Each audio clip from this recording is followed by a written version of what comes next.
Hello everyone, good morning to all of you. स्वागत है आप सभी का आपके यूट्यूब चैनल लॉजिक पाठशाला में। आज 9 नवंबर है।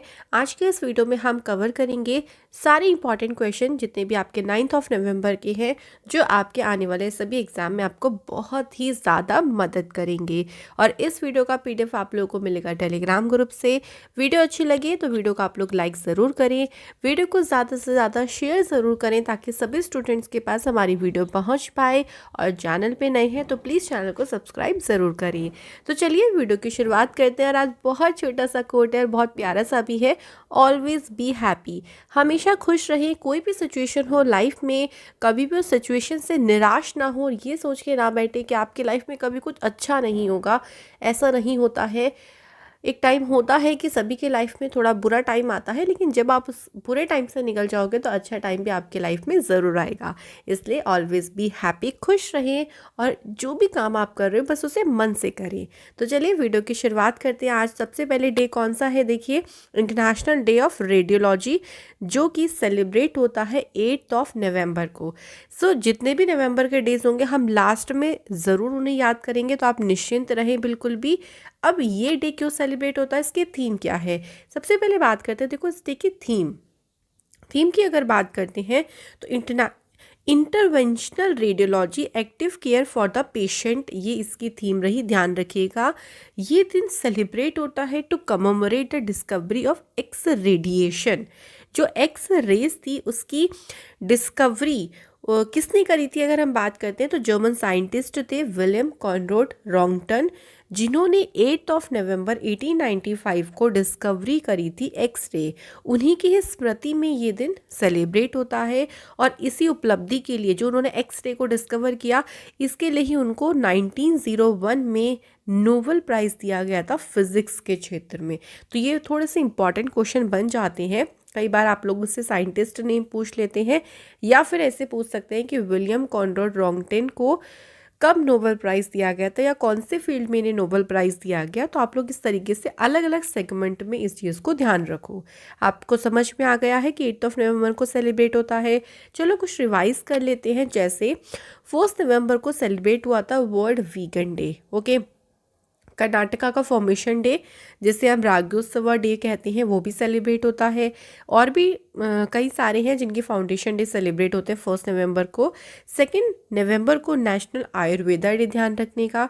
5 नवंबर को world tsunami awareness day celebrate होता है। 6 नवंबर को सेलिब्रेट हुआ था international day for preventing the exploitation of the environment in war and armed conflict. 7 नवंबर को नेशनल कैंसर अवेयरनेस डे और इन्फेंट प्रोटेक्शन डे, ये दोनों दिन सेलिब्रेट होते हैं। तो इस तरीके से हम रिवीजन भी करते चलेंगे पुराने डेज को, ताकि हमारे माइंड में वो चीज़ें रहें। चलो शुरू करते हैं क्वेश्चन 1 से। पहला है, अंतरिक्ष में चलने वाली यानी अंतरिक्ष में वॉक करने वाली पहली चाइनीज वुमेन कौन बनी है। इनका नेम है Wang Yaping. Option number B is the correct answer. Wang Yaping, जो कि एस्ट्रोनॉट हैं, ये बन गई है पहली चाइनीज़ वुमेन जिन्होंने स्पेस में वॉक करी है। ये अभी जो 6 महीने का मिशन है चाइना का, है ना, स्पेस स्टेशन के लिए, उसका एक पार्ट है। और ये अकेली नहीं है, बट अगर वुमेन में बात करेंगे तो आपका नाम इनके मतलब आपके सामने इनका नेम आएगा। बाकी इनके साथ जो एस्ट्रोनॉट है उनका नेम है जाई जिगांग, और दूसरे एस्ट्रोनॉट का नेम है ये गुआंगफू।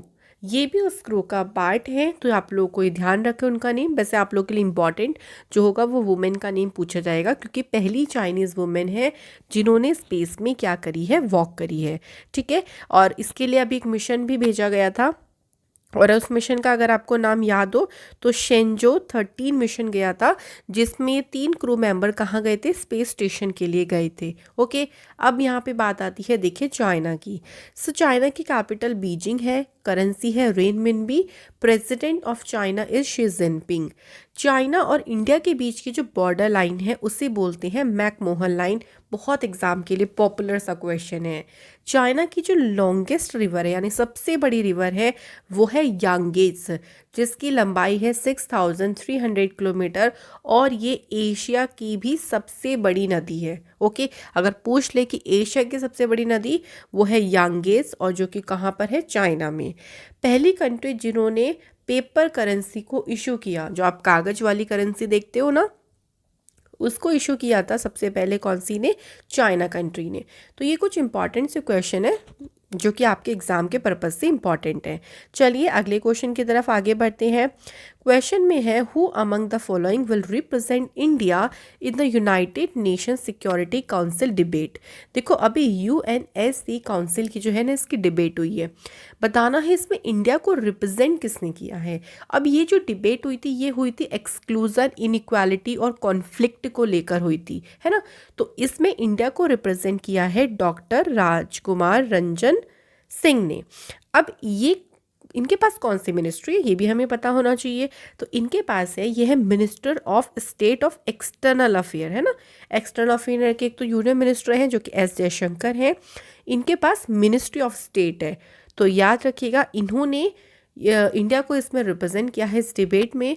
ये अभी 2 दिन के ऑफिशियल विजिट पर गए थे न्यूयॉर्क में, और वहीं पर अगर हम इस इवेंट की बात करते हैं तो इस इवेंट की जो अध्यक्षता करी है वो करेंगे प्रेसिडेंट यहाँ के मैक्सिको के। तो आज ही ये इवेंट होगा और इस इवेंट में पार्टिसिपेट करेंगे डॉक्टर राजकुमार रंजन सिंह। ये हमें एग्जैक्टली ध्यान रखना है। अब देखो यहाँ पे बात आती है यूनाइटेड नेशन सिक्योरिटी काउंसिल की। एक वर्ड आया है ना यूएनएससी की, इसके बारे में बात करते हैं। ये यूनाइटेड नेशन के जो 6 प्रिंसिपल ऑर्गन्स हैं उनमें से एक है। अगर हम बात करें तो सिक्योरिटी काउंसिल का जो पहला सेशन हुआ था इसका, वो हुआ था 17 जनवरी 1946 को। It is the United Nations most powerful body, मतलब ये यूनाइटेड नेशन की मोस्ट पावरफुल बॉडी है और ये इंटरनेशनल पीस और सिक्योरिटी को मेंटेन्स करती है, एक तरीके से उसके लिए रिस्पॉन्सिबल है। और बिल्कुल निश्चिंत रहें, यहाँ पे पूरा हिंदी में भी लिखा हुआ है। जो स्टूडेंट हिंदी स्टूडेंट्स हैं वो इसको पढ़ सकते हैं और इंग्लिश वाले इंग्लिश को पढ़ सकते हैं। तो दोनों लैंग्वेजेस में मैं आपको इसलिए बताती हूँ ताकि किसी भी स्टूडेंट को कोई दिक्कत ना लगे। समझ में आया आपको कि ये संयुक्त राष्ट्र का सबसे शक्तिशाली निकाय है, इसके पास अंतर्राष्ट्रीय शांति और सुरक्षा के रख रखाव की जिम्मेदारी है। क्लियर हो गया? चलिए अगला क्वेश्चन देखिए क्या है। Which of the following states has made Punjabi as the compulsory subject for all students of class 1st to 10th across the state? भाई 1st से लेके 10th क्लास तक ये बोल दिया कि पंजाबी कंपलसरी सब्जेक्ट होगा। अब ऐसा करने वाला स्टेट कौन सा बना, आप समझ ही गए होंगे। भाई पंजाब ही करेगा, पंजाबी को कंपलसरी करेगा, वो भी क्लास 1st से 10th तक के लिए। अब देखो क्या होगा कि अगर कोई भी इस चीज़ को नहीं फॉलो करेगा, कोई भी स्कूल है ना इस चीज़ का उल्लंघन करेगा, तो उस पर पेनल्टी भी पड़ेगी और पेनल्टी लगेगी 50,000 रुपये की। और ये पेनल्टी एक तरीके से अगर आप फिर भी फॉलो नहीं करोगे तो इस हिसाब से ये इंक्रीज़ होती चली जाएगी। ओके, तो सिंपली आपको ध्यान रखना है कि जो स्टेट है जिसने कंपलसरी किया है वो पंजाब है। अब पंजाब पे आ जाते हैं, चलिए थोड़ा सा घूमने चलते हैं। पंजाब की कैपिटल है चंडीगढ़। सीएम अभी हाल ही में यहाँ पे अपॉइंट हुए हैं चरणजीत सिंह चन्नी। गवर्नर हैं बनवारी लाल पुरोहित। पंजाब की बात करते हैं तो लोकसभा में पंजाब की सीटें 13 हैं और राज्यसभा की सीटें हैं 7।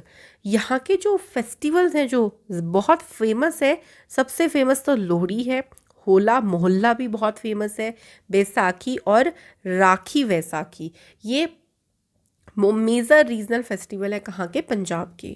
चलिए क्वेश्चन नंबर नेक्स्ट पे बढ़ते हैं।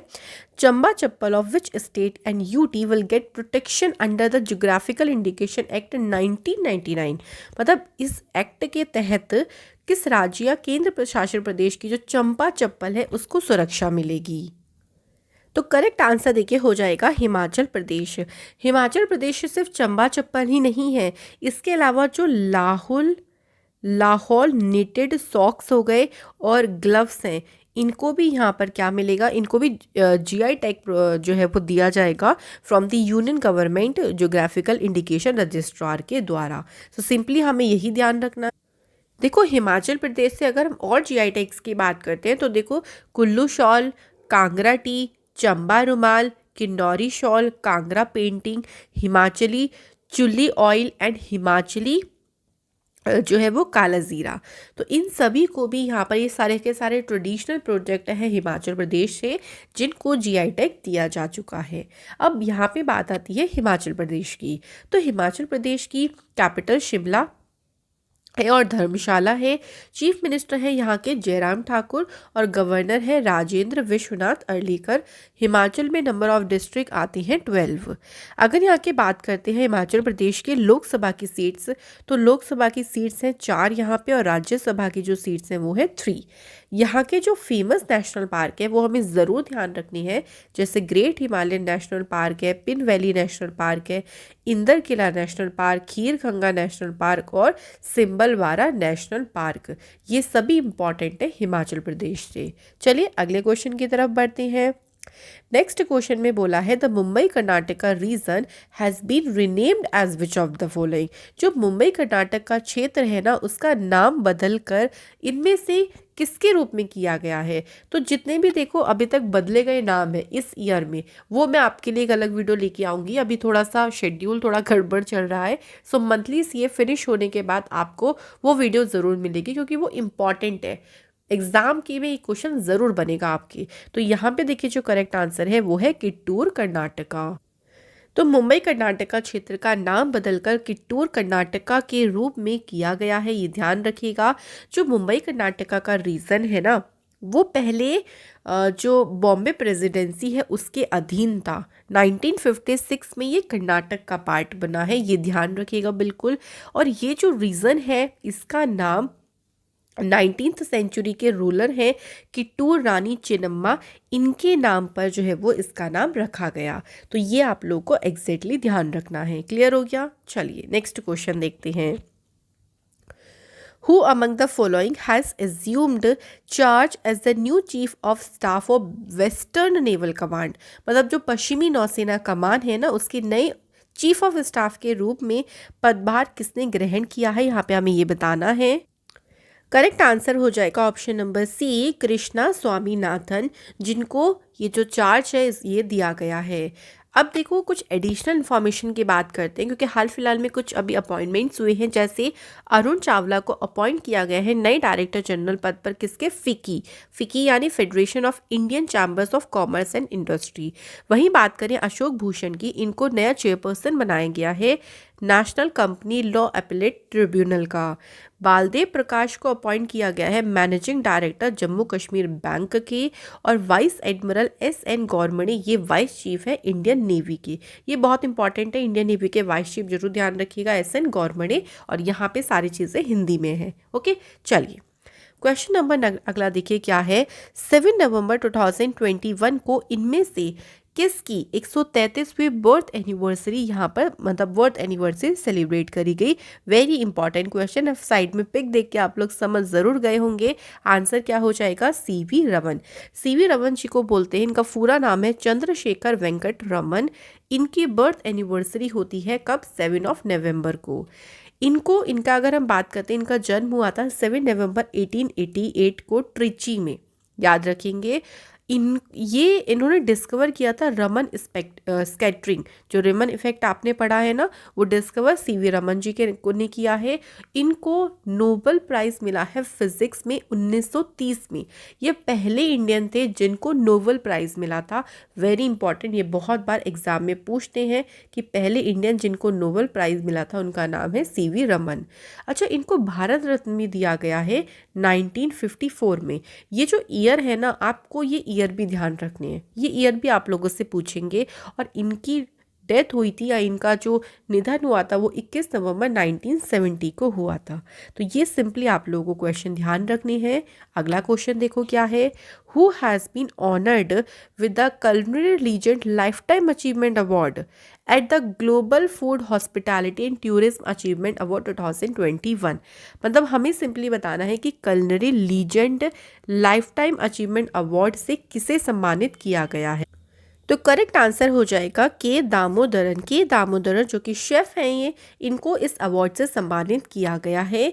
और ये जो अवार्ड उनको मिला है, ये अवार्ड फंक्शन हुआ था लंदन में, वहाँ पे इनको अवार्ड दिया गया है। और अगर हम शेफ़ की बात करते हैं तो इन्होंने 29 कुकरी जो बुक्स हैं, यानी जो आपकी फूड्स के ऊपर जो बुक्स होती हैं उनके द्वारा लिखी गई हैं 29 बुक्स। ओके, क्लियरली ध्यान रहेगा ये बिल्कुल। नेक्स्ट क्वेश्चन पे बढ़ते हैं। who are among the people who have been honored with Padma Vibhushan for the year 2020? Very very important question, इससे तो आप मार्क कर लीजिएगा, ये क्वेश्चन एग्जाम में ज़रूर पूछा जाएगा। यहाँ पे बात हो रही है पद्म विभूषण की। देखो पद्म विभूषण यहाँ पे अरुण जेटली, मैरी कॉम, सुषमा स्वराज, इन सभी को दिया जाएगा। तो ऑल ऑफ दीज यहाँ पर बिल्कुल सही आंसर है। अब देखो जो पद्म अवार्ड्स हैं उनमें 3 कैटेगरीज आती है, इनके अनाउंसमेंट हो चुकी है, मतलब ये दिए जाएंगे। तो 7 तो पद्म विभूषण दिए जाएंगे, है ना। एक होते हैं विभूषण, उसके बाद होता है भूषण, एक पद्म भूषण, और फिर होता है पद्मश्री। तो 7 तो पद्म विभूषण दिए जाएंगे, 16 दिए गए पद्म भूषण, और पद्मश्री 118 दिए गए। तो देखिए जो कम होते हैं ना उनको तो हम पूरा पूरा याद कर सकते हैं, बट जैसे 118 पद्मश्री है तो सभी को याद करना ज़रूरी नहीं है, सिर्फ मेन हमें पता होना चाहिए जो इम्पॉर्टेंट है। अब यहाँ पे सबसे पहले पद्म विभूषण की बात करते हैं, जो कि 7 लोगों को। अब एक एक करके नाम देख लेते हैं। सबसे पहले है श्री जॉर्ज फर्नांडिस, इनको मरणोपरांत दिया गया है पब्लिक अफेयर की फील्ड में, और इनका स्टेट भी लिखा है बिहार, ठीक है। उसके बाद Arun Jaitley ji public affairs field में, ये दिल्ली से हैं। और श्री अनिरुद्ध जुगनौथ GCCS, इनको भी दिया गया है पब्लिक अफेयर की फील्ड में। मैरी कॉम देखो स्पोर्ट्स से बिलोंग करती हैं। श्री चनौल मिश्रा, इनको आर्ट की फील्ड में उत्तर प्रदेश से रहने वाले हैं। सुषमा स्वराज पब्लिक अफेयर की फील्ड में मिला है इनको। और उसके बाद श्री विश्ववेद, तो सिंपली इनका नाम थोड़ा सा टफ है, विश्ववेशा तीर्था स्वामी जी श्री, इनको भी यहाँ पर पद्म विभूषण दिया गया है। ये 7 लोग हैं। और वहीं अगर हम बात करते हैं पद्मश्री की, क्योंकि पद्मश्री बहुत सारे लोगों को दिया गया है, तो हमें सभी का नाम याद करने की ज़रूरत नहीं है। इम्पॉर्टेंट देखो पद्मश्री में कौन से हैं, कंगना रनौत एक्ट्रेस है, आपको पता है, अदनान सामी, करण जौहर, एकता कपूर, सुरेश वदकार, ये कुछ रेसिपिएंट हैं जिनको पद्मश्री से सम्मानित किया गया। इसके अलावा पद्म भूषण में इम्पॉर्टेंट है, देखिए PV सिंधु, वेणु श्रीनिवासन, जगदीश सेठ, लेंडोल, आनंद महिंद्रा, इनको जो है वो ऑनर किया गया है पद्म भूषण से। तो ये वेरी इंपॉर्टेंट क्वेश्चन है एग्जाम के लिए, बहुत ज़्यादा इम्पॉर्टेंट है। अब चलिए बढ़ते हैं शॉर्ट न्यूज़ की तरफ। सबसे पहले देखिए शॉर्ट न्यूज़ में है प्रियंका मोहिते, जिन्होंने रिसीव किया है Tenzing Norgay national adventure award. इन्होंने अभी ये जो अवार्ड रिसीव किया है, इन्होंने रिसीव किया है अपने outstanding contribution in the field of land adventure. तो लैंड एडवेंचर की फील्ड में इन्होंने इसको रिसीव किया है। और इन्होंने वर्ल्ड की जो हाईएस्ट पीक है, जैसे माउंट एवरेस्ट हो गया, माउंट लोत्से हो गया, माउंट मैकालू है, इस पर इन्होंने जो है चढ़ाई करी है, जिसके लिए उनको ये जो अवार्ड है वो दिया गया। तो ये आपको ध्यान रखना है। और ये पहली इंडियन वुमेन है जिन्होंने माउंट अन्नपूर्णा, जो कि 10th हाईएस्ट माउंटेन पीक है पूरे वर्ल्ड की, इस पर चढ़ाई की है। तो ये भी इंपॉर्टेंट बनता है। अभी देखो मैंने आपको कल बताए थे कि लेफ्टिनेंट कर्नल सर्वेश धदवाल और लेफ्टिनेंट कर्नल अमित विष्ट को भी Tenzing Norgay national adventure award दिया गया। तो इनका नाम भी आप लोग ध्यान रखिएगा। अच्छा, अगर हम इस अवार्ड की बात करते हैं तो 1994 में इसकी स्थापना हुई। जब ये अवार्ड शुरू हुआ तो उस टाइम पे इसको नेशनल एडवेंचर अवार्ड कहा जाता था। उसके बाद तेंजिंग नोर्गे नेशनल अवार्ड जो ये नाम हुआ है ना, ये 2002 में हुआ है। तो ये कुछ छोटे छोटे पॉइंट्स हैं जो मैं आपके लिए चुन चुन के एग्जैक्ट ये PPT में रखती हूँ, तो यही आपको एग्जैक्ट ध्यान ज़रूर रखनी है। कुछ अदर विनर्स देख लीजिए, जैसे जयप्रकाश कुमार को लैंड एडवेंचर में मिला है। कर्नल अमित विष्ट, अभी हमने बात करी, इनको लैंड एडवेंचर में ही मिला है तेंजिंग नोर्गे अवार्ड। शीतल, इनको भी लैंड एडवेंचर में मिला। श्रीकांत विश्वनाथन, इनको वाटर एडवेंचर में मिला है। लेफ्टिनेंट कर्नल सर्वेश धदवाल को एयर एडवेंचर में मिला। और जय किशन को लाइफ टाइम अचीवमेंट कैटेगरी में इनको Tenzing Norgay national adventure award दिया गया। तो ये सब आपको ध्यान रखनी है। बुक का नेम देखिए है द सिनेमा ऑफ सत्यजीत रे। ये बुक लिखी है भास्कर चट्टोपाध्याय ने। तो सिंपली ध्यान रखिएगा, सिनेमा ऑफ सत्यजीत रे लिखी है भास्कर चट्टोपाध्याय। अगली बुक देखिए कौन सी है, not just cricket a reporters journey. ये बुक लिखी है प्रदीप मैगजीन ने। अब रिपोर्टर को तो इजीली मैगजीन से आप लोग रिलेट भी कर सकते हो, है ना। तो ये बुक आपको इस तरीके से याद हो जाएगी। अब कुछ पुरानी बुक्स को भी रिवाइज करते चले ना, कि अभी हम इसको भूल ना जाएं। जैसे फुल स्पेक्ट्रम इंडियाज़ वॉर, ये बुक लिखी अर्जुन सुब्रमण्यम ने। विशेष कोड टू विन, ये निरुपमा यादव ने लिखी। The Indian way strategy for an uncertain world, ये लिखी है डॉक्टर एस जयशंकर ने। अ सॉन्ग ऑफ इंडिया लिखी है रस्किन बॉन्ड। वुहान डायरी जो बुक है वो लिखी है फांग फांग ने। तो ये ध्यान रखिएगा। आगे देखिए, बंधन बैंक ने जुबीन गर्ग इनको अपना ब्रांड एम्बेसडर अपॉइंट किया है असम के लिए। तो ये इंपॉर्टेंट भी क्वेश्चन है, क्योंकि भाई ऐसा उन्होंने इस तरीके से पहली बार असम के लिए कोई ब्रांड एम्बेसडर अपॉइंट करी हैं। किसने? बंधन बैंक ने। सो बंधन बैंक की शुरुआत 2001 में हुई। हेडक्वार्टर इसका कोलकाता वेस्ट बंगाल में है। और बंधन बैंक के एमडी और सीईओ कौन है? चंद्रशेखर घोष। तो ये सब इंपॉर्टेंट पॉइंट है। आगे देखिए, कन्नड़ एक्टर पुनीत राजकुमार, इनको मरणोपरांत दिया गया है बसावश्री अवार्ड। ठीक है, तो बसावश्री अवार्ड किसे दिया गया है? पुनीत राजकुमार को दिया गया। ये अवार्ड दिया जाता है उन पीपल्स के लिए for services to society in their respective field, मतलब वो अपनी फील्ड में जो सोसाइटी को सर्व कर रहे हैं उसके लिए उनको ये जो अवार्ड है वो दिया जाता है। तो पुनीत राजकुमार को मिला है बसावश्री पुरस्कार, और वो भी मरणोपरांत दिया गया, ये भी ध्यान रखिएगा।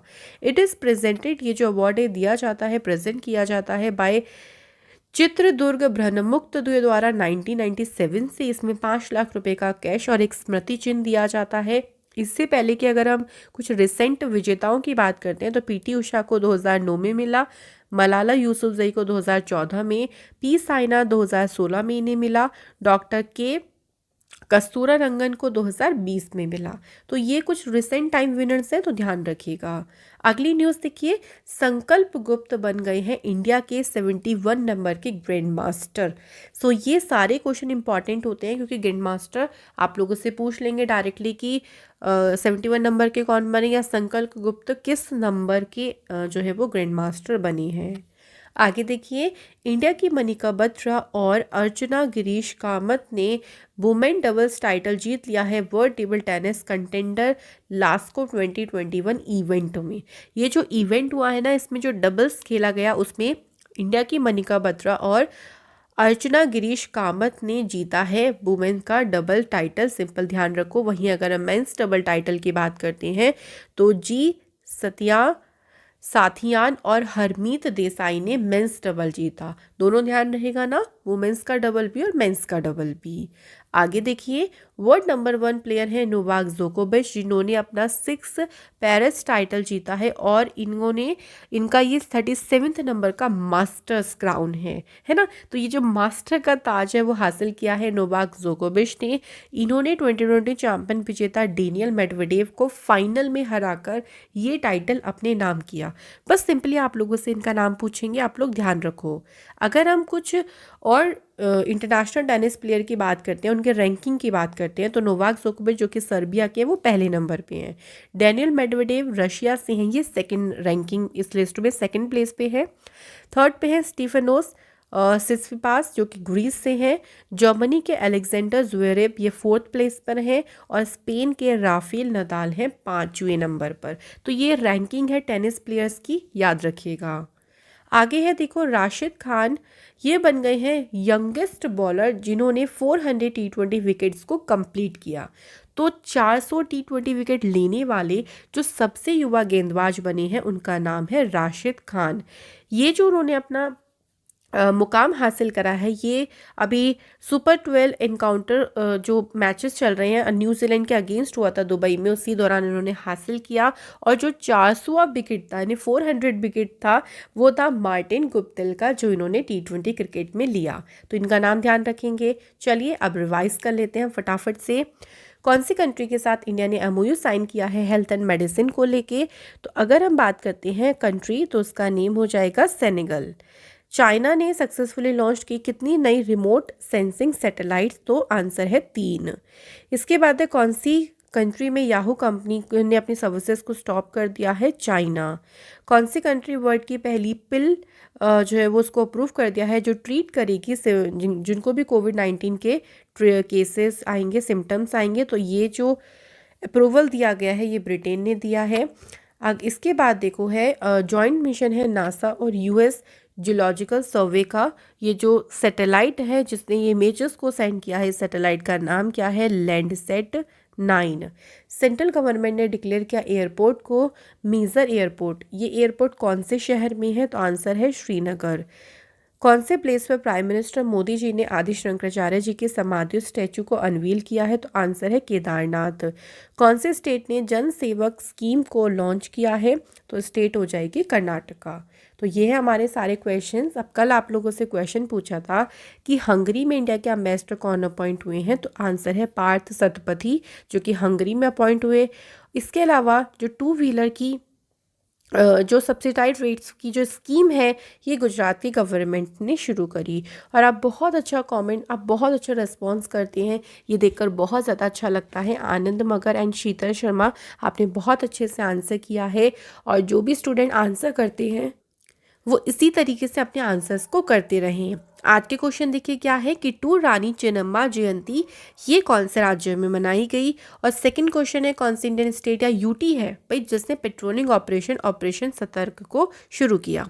तो कैसी लगी आज की वीडियो ज़रूर कमेंट सेक्शन में बताइएगा और आप अपनी फीडबैक ज़रूर दे सकते हैं। ऐसे ही आपके लिए डेली करंट अफेयर का सेशन आता रहेगा, बस आप ऐसे ही यूं ही चैनल को देखते रहें और इसे आगे बढ़ाने में मदद करें। Thank you so much for watching this video.